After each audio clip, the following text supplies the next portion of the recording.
जय ओम विष्णुपाद परमहंस परिव्राजकाचार्य अष्टोत्तर शत Shri Shrimad his divine grace Shri Bhakti Vedanta Swami Prabhupada की जय। इस्कॉन संस्थापकाचार्य saviour the whole world Jagat Guru Srila Prabhupada की जय। श्रीमद् भागवतम की जय। निताय गौर प्रेमानंदे हरि बोल। ओम नमो भगवते वासुदेवाय। ओम नमो भगवते वासुदेवाय। ओम नमो भगवते वासुदेवाय। नारायणं नमस्कृत्य नरं चैव नरोत्तमं देवीं सरस्वतीं व्यासं ततो जयमुदीरये। नष्टप्रायेषु भद्रेषु नित्यं भागवत सेवया भगवती उत्तम श्लोके भक्तिर्भवति नैष्ठिकी। Reading from Srimad Bhagavatam, Canto 9, Chapter 9, The Dynasty of Amshuman. Text number 4. Kopi dharayita Vegam, kopi dharayita Vegam, kopi dharayita Vegam, patantya me mahitale, patantya me mahitale, patantya me mahitale, अन्यथा भूतलं भित्वा, अन्यथा भूतलं भित्वा, अन्यथा भूतलं भित्वा नृप यास्ये रसातलं, नृपयास्ये रसातलं, नृपयास्ये रसातलं, कोपि धारयिता वेगं पतन्त्या मे महीतले, अन्यथा भूतलं भित्वा नृपयास्ये रसातलम्।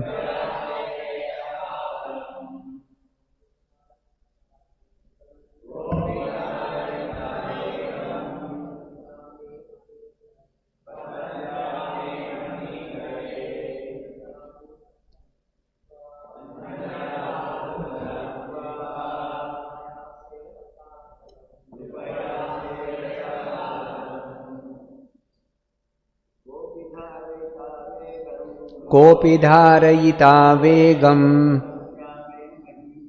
पतन्त्या मे महीतले, अन्यथा भूतलं भित्वा नृपयास्ये रसातलम्। कोपि धारयिता वेगं पतन्त्या मे महीतले, अन्यथा भूतलं भित्वा नृपयास्ये रसातलम्।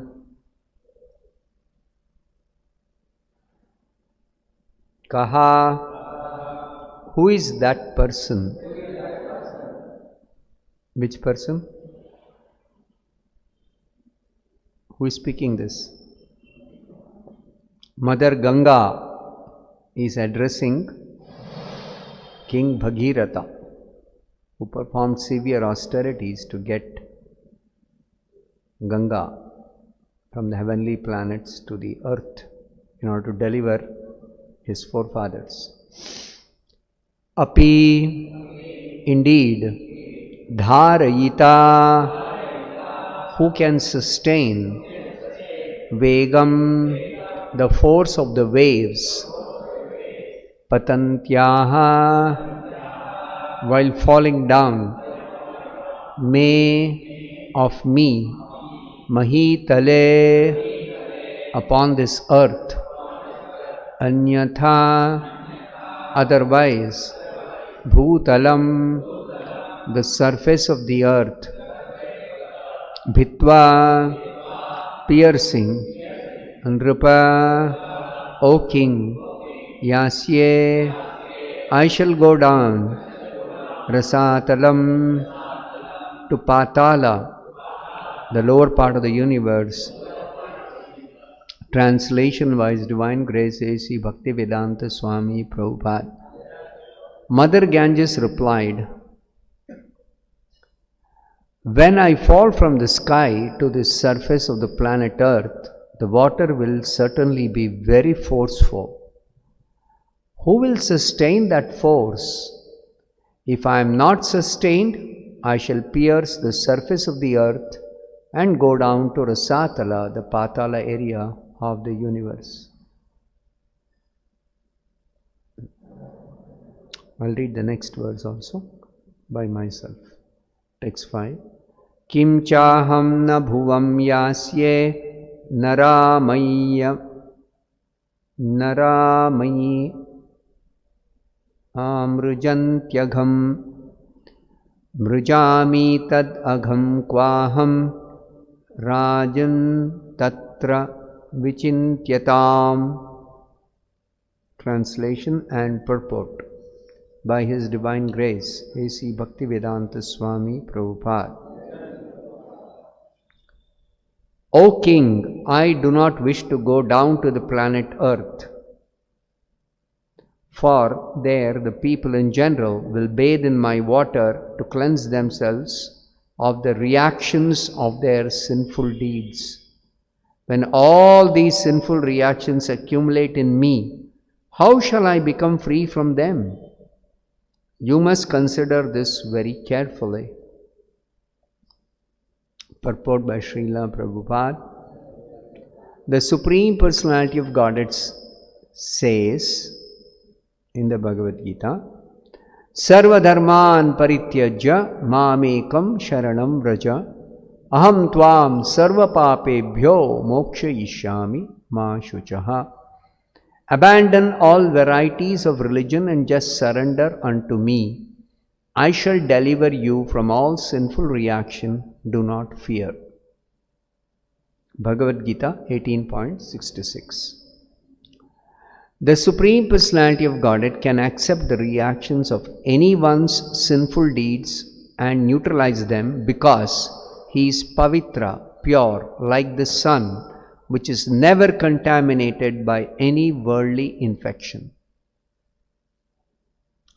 Teji yasam na doshaya vagne sarva bhujo yatha.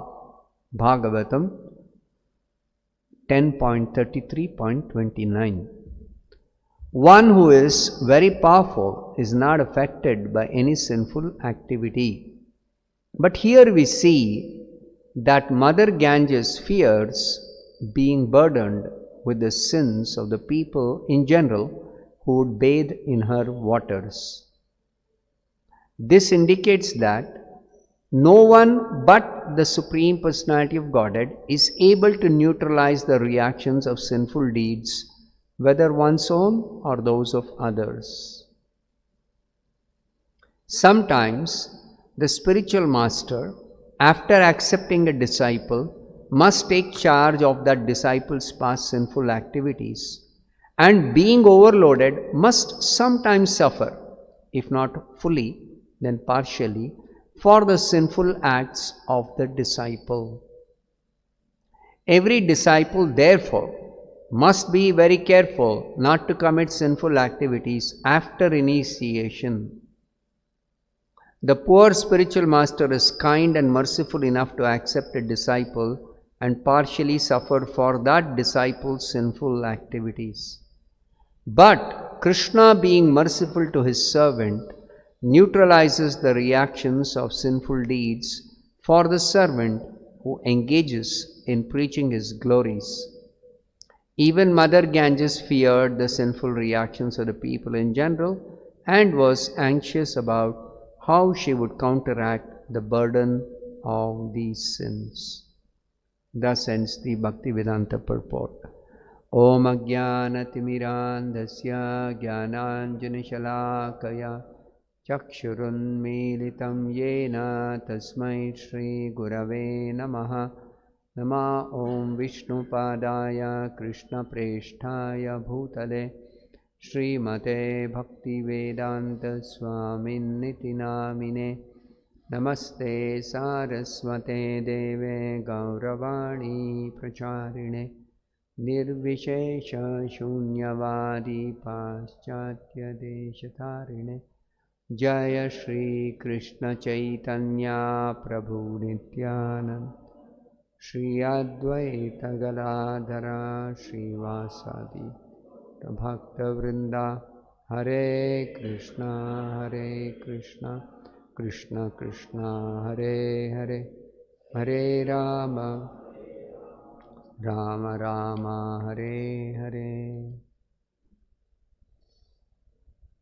At least in Kannada language I have heard Bhagiratha Prayatna, the attempt of Bhagiratha.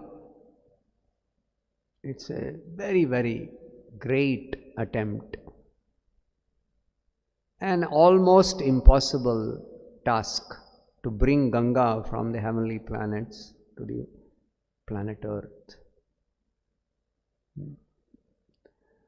So, we are hearing how so many events took place, and in the course of searching for the lost sacrificial horse of Sagara Maharaja's horse sacrifice, his sons foolishly insulted Kapila Muni and themselves were completely burnt to ashes. Now, I'll keep on making points. Kindly note these points very carefully. Even though they were burnt to ashes because of their own misdeed, that doesn't absolve them of the insult. Kindly note this. They have not become freed from the sin they have committed against the great saintly, not saintly person, against the Supreme Personality of Godhead. They are yet to be freed from the reaction.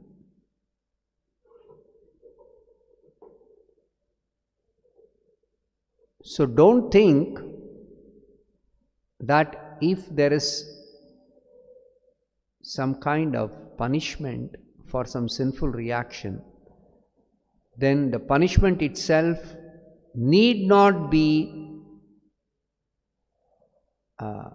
the means of becoming free from the reaction.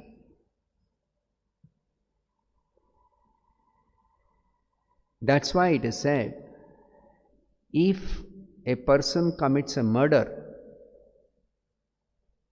then unless he is punished by the governmental authority, to himself undergo capital punishment. That means he has to be killed. He has to die as punishment. Only then he is freed from the reaction. Like nowadays so much debate is going on. especially because of this Human Rights Commission, that if somebody made a mistake and somehow on the spur of the moment they did commit a murder, but later on they are very repentant, then such a person should not be given capital punishment. It's inhuman, according to the Human Rights Commission people, some of them. It's very, very unfair. It is not justified. What they don't realize is any other lesser punishment, the reaction remains to be suffered later, which is bad. Because later on the person will not remember in his next life, his or her next life, person will not remember, I have committed this very, very grievous sinful activity and I did not become free from the reaction in my life in which I did that crime or grievous sin. Urupataka, Mahapataka, there are levels of different sinful activities. So, it is not good for the person who has committed the murder that person carries that sinful reaction to the future lives. That's not good at all. I mean, all of you will agree that if a person doesn't know what kind of sin he or she has committed in the past, because of which they are suffering in this life, then they feel very much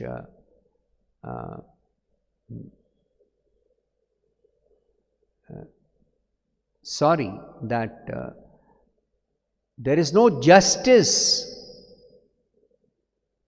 in my life, that I am suffering so much, though I am righteous, I am not very sinful in this life. What about the past life? What about the past lives? What about that? That people say, I don't know. I don't remember.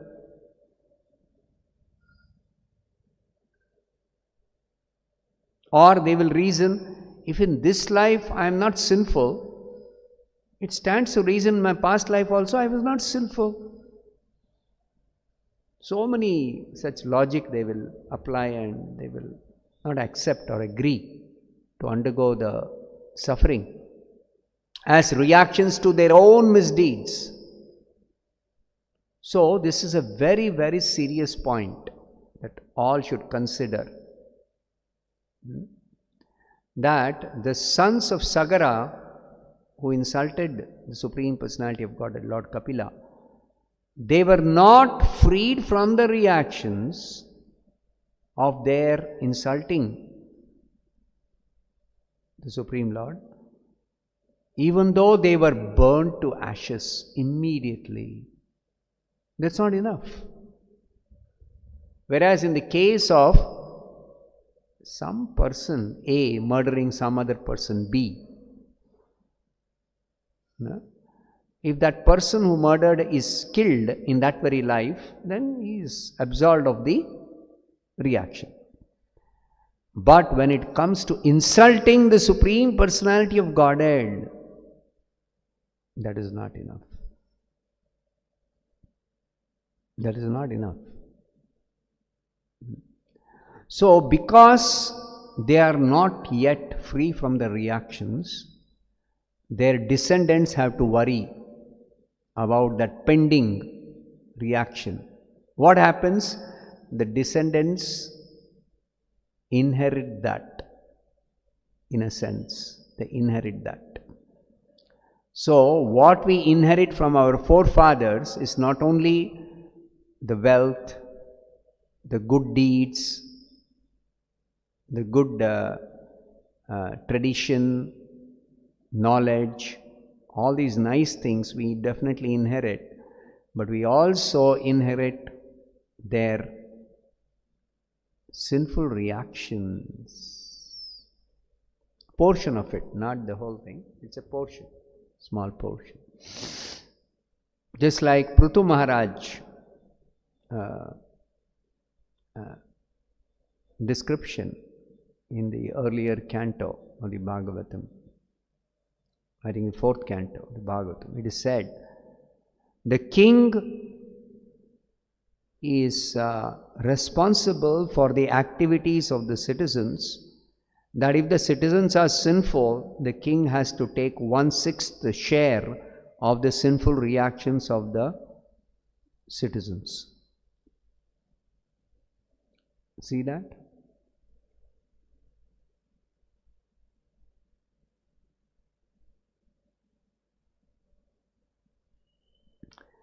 In fact, Yudhishthira Maharaj,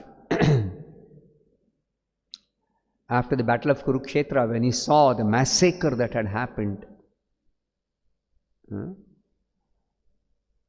some 60 crore of Kshatriyas were killed in that battle. It was a world war. So he was very much overwhelmed by the extent of killing that happened, and he was thinking, just for me to become the emperor, so many millions and millions of people had to die. So he began to consider that I am very, very selfish, I am very, very hard-hearted. Then everyone tried to pacify him. He was not accepting to take charge of ruling the world. The whole battle was fought for Yudhishthira to be enthroned as the emperor. And after that he is telling, no, I don't want to be the emperor. I don't deserve. So then so many ways they tried to pacify him, nobody could pacify him. Including Krishna. Krishna also could not pacify him. The sages headed by Vyasa and all the other saintly persons except one saintly person who was able to pacify him. Who's that? Bhishma. Bhishma could pacify Yudhishthira. But other than Bhishma, all other saintly persons, because Bhishma was not in a position to actually visit Yudhishthira and speak to him. All the sages headed by Vyasa, they all went to Yudhishthira and tried to pacify him. Krishna also personally went to Yudhishthira and tried to pacify him, but nobody could pacify.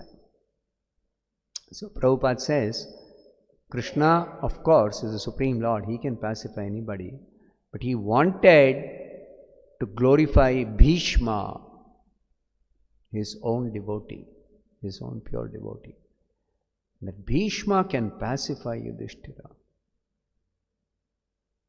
Because Bhishma is the authority on what is dharma. So, Yudhishthira Maharaj could not be pacified by anyone. Then he heard that Bhishma is actually lying on, no, he was not lying on the bed of arrows. Actually, he was lying on the bed of arrows, waiting to quit his body. So, when he heard about that, he went to see Bhishma along with his brothers. And when they saw Bhishma in that condition, they were very much affected. That he is lying on a bed of arrows. So very painful. So very painful. Of course, that was Bhishma's austerity in order to quit the body in complete detachment. Otherwise, we are attached to this body because of the various senses which we enjoy throughout our life in pious ways, if not sinful ways, sense gratification. So detachment from the body, how will it come at the time of death? It's very difficult. Detachment is very difficult. So there are different ways in which one can become detached. One of them is to undergo severe austerity, and that's described in the Bhagavatam. Prithu Maharaj and other great kings, towards the end of their life, they underwent severe austerities to detach from the body and prepare to actually get out of material existence in that way, by detachment. And Bhishma, because of his desire to be detached, even though actually he was detached, but to set an example for the others. At the time of death, if you don't endeavor to detach yourself from the body, bodily attachments, then you will not be able to become free from this material bondage. So for that sake, he was lying on the bed of arrows. Anyway, the point is that reactions to sinful deeds cannot be nullified by any mechanical process. And that is what is very evident in these two verses, particularly the fifth verse. The fourth verse, Mother Ganga is prepared to give benediction to Bhagirath after Bhagirath performed severe austerities to please Mother Ganga, and she was pleased by his austerities. And she is prepared to give benediction, and he explained what his desire was. And then immediately, what is her response? Mother Ganges responded to his request that when I fall from the sky to the surface of the planet Earth, water will certainly be very forceful. It's a huge body of water, and falling from such a height, you can imagine the force. So how much will the force be? That force will pierce the surface of the earth, and the water will all go to Rasatala region, the lower region of the universe. There will be no water on the earth planet. So what is to be done about this? The second condition for her to actually come to this planet Earth is that she is telling, I do not wish to go down to the planet Earth for another reason. There the people in general will bathe in my water to cleanse themselves of the reactions of their sinful deeds. Why? Because Ganga Jal is carrying the dust of the lotus feet of Vishnu. How is Ganga coming into this universe itself? When water from the causal ocean, which is already spiritual water, causal ocean, Karana Jala, how is it spiritual water?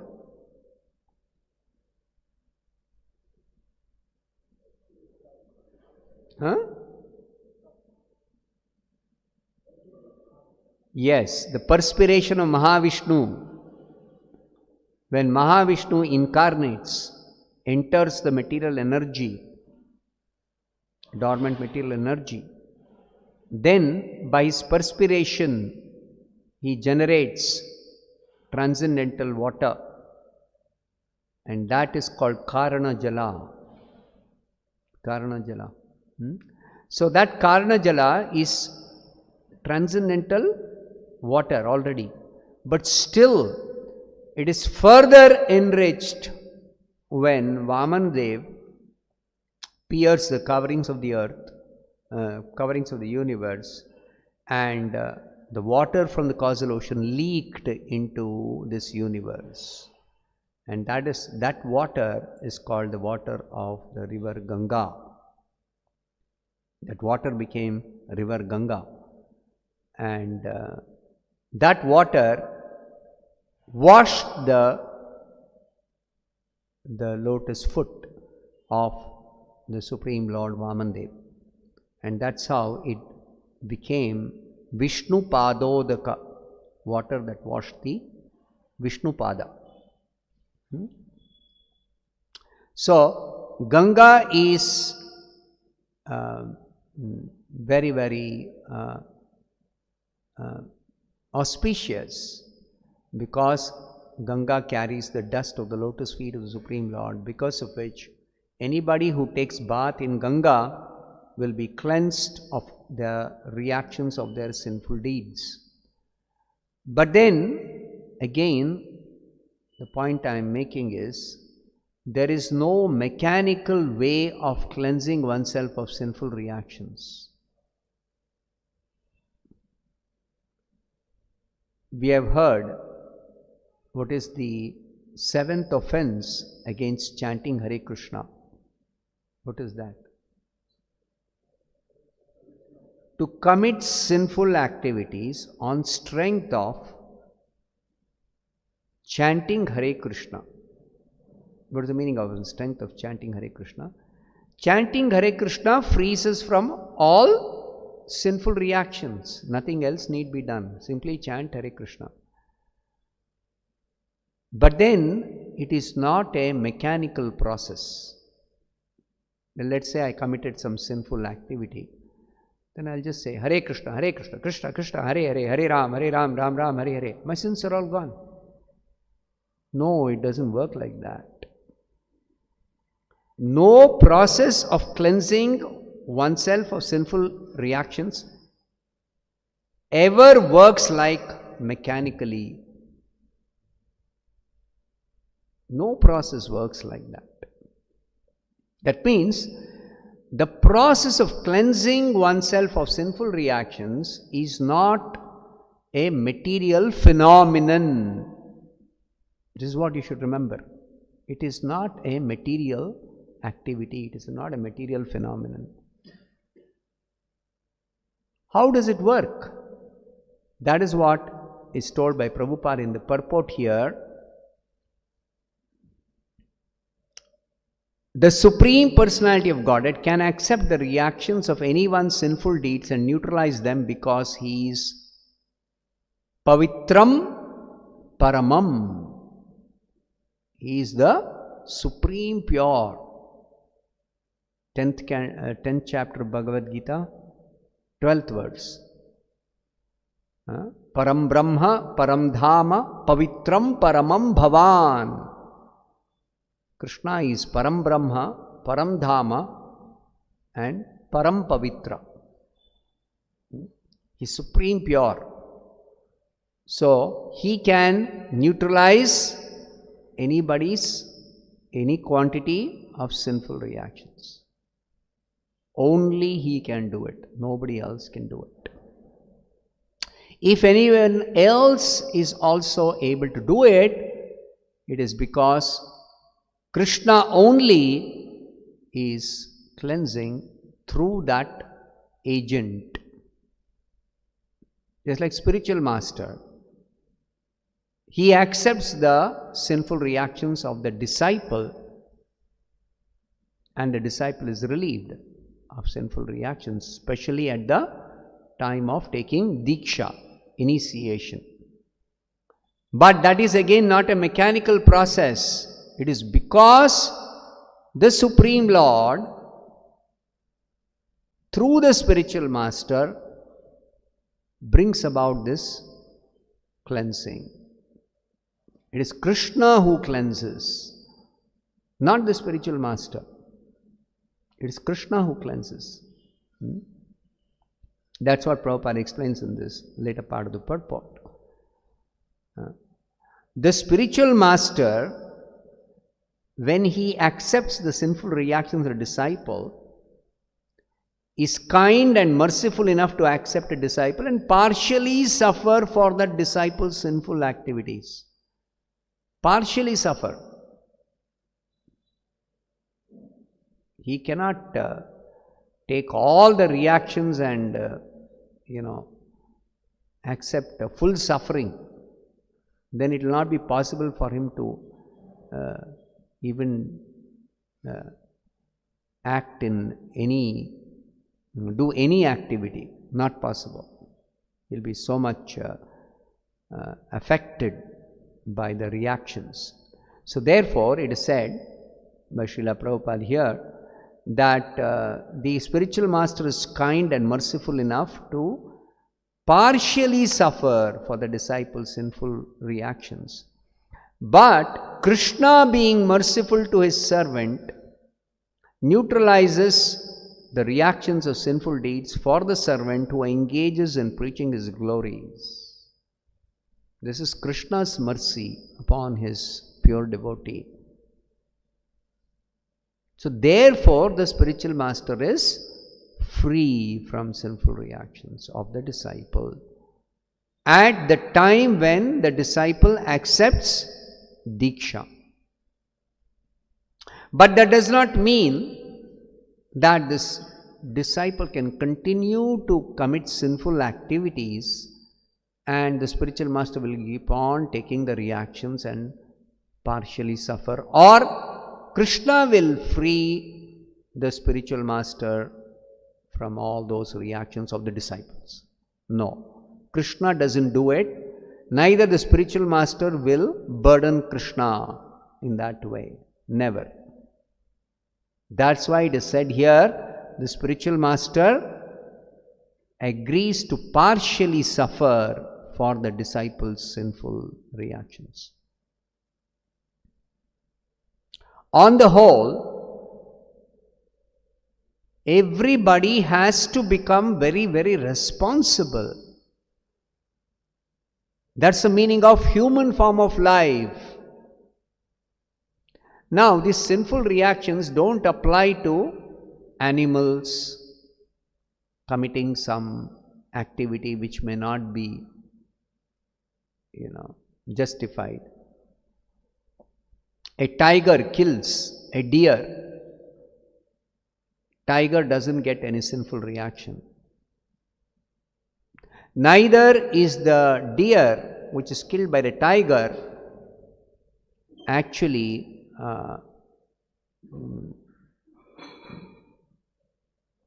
affected in terms of karma.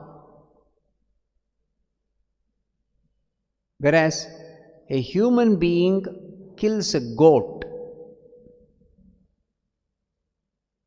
then the human being gets sinful reaction for killing the goat, and the soul in the goat's body has to be given another chance to kill this human being who will be forced to appear as a goat in the next life. You see, it's so very complicated, these laws of karma. So these laws of karma applies only to human beings. It doesn't apply to lower animals and other creatures lower than human beings. It doesn't apply to them. So therefore, in human society, there is a consideration of what is sin and what is not sin. So human beings should not commit sinful activities. But if they do accidentally perform some sinful activity, there is something called prayaschitta, by which one can become free from the reaction by atoning for the sinful activity committed accidentally, inadvertently, unknowingly.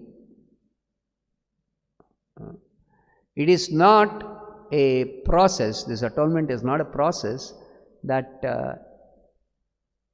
keep on committing sins and keep on doing atonement. No, it doesn't work. Such people who do not act responsibly, thinking that if there is sinful reaction, then I will atone for the sinful reaction and thereby become free from the reactions. Such people are not freed from the sinful reactions if they keep on committing sins and trying to atone by doing prayaschitta. It's not going to work. Similarly, somebody thinks that if I commit any sin, I can go to Ganga, river Ganga, and take bath and become free from the reaction. It's not going to work like that. As much as somebody thinks that if I commit sin and I chant Hare Krishna, I will become free from all sinful reactions simply by chanting Hare Krishna. And that is also not going to work mechanically. So none of these methods of freeing oneself from sinful reactions should be taken as a mechanical process. It is totally dependent on the mercy of the Supreme Personality of Godhead. Freeing oneself from sinful reactions is totally dependent on the mercy of the Supreme Personality of Godhead. And there is no other way. So therefore, in the beginning of the 6th canto, Shukadeva Goswami, while instructing Parikshit Maharaj, he says that except for the process of Bhakti Yoga, there is no way to become completely free from all sinful reactions. Why? Not because Bhakti Yoga is a mechanical way of becoming free from all sinful reactions. No, it's not because of that. It is because Bhakti Yoga cleanses the heart of a person from the tendency to commit sinful activities. It's very important to note. What does Bhakti do? Bhakti is the only process by which the tendency to commit sinful activities is cleansed away. That's why Bhakti is glorified in the scriptures above all other processes of cleansing the heart of sinful tendency. This is the difficulty.